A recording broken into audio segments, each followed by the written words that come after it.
Okay, so what you see now is that the rental car was successfully booked. We have got it squared away. Green check is a good thing, so we're gonna hit OK.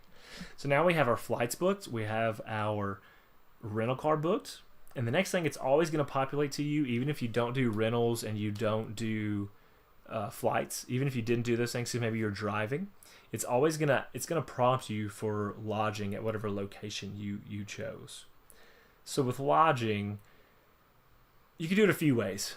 One, if you know that you're not staying in barracks and you need to stay at a hotel somewhere, you're given that per diem, that full per diem. You can select this one. That'd be okay. You could select lodging at this one. But let's say, for example, that like this hotel I don't think has a pool. I can't remember. But say you found a hotel that offers free drinks after night or does have a pool and it is within per diem. Well, then you don't have to select this lodging. What you would do is hit skip this lodging booking. Instead, you would call the hotel. You would get a reservation at that whatever the hotel is that you wanted to stay at, and you just make sure to get the receipt before you leave. Because that's all DTS wants, is to know that the per diem you're allotted for a location that you stayed within that. And it looks like this $69.75 or whatever is the per diem. So you would just need to, at that location, stay there. And I'll show you in a minute how to look at how much per diem that you're allotted for a location. But let's just say for this purpose, this hotel's fine. It's close to the training, and I'm going to select lodging. What makes it easy about this stuff is like you don't have to go in and adjust the prices on the lodging because in the expenses portion, because it's already selected here. Now, if you didn't select,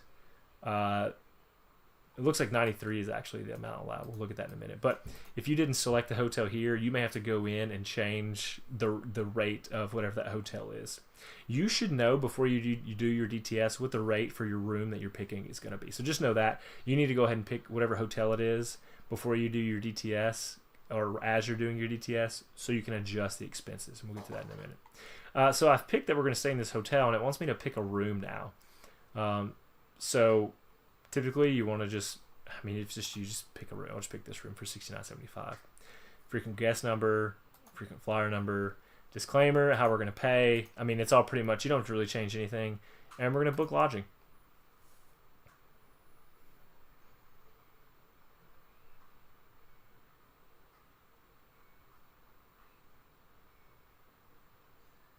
Yeah, so as that's processing, we're going to finish this portion of lodging up. I would just suggest, if you're not too sure about being comfortable with DTS, I would always just pick whatever lodging they had in there that was close.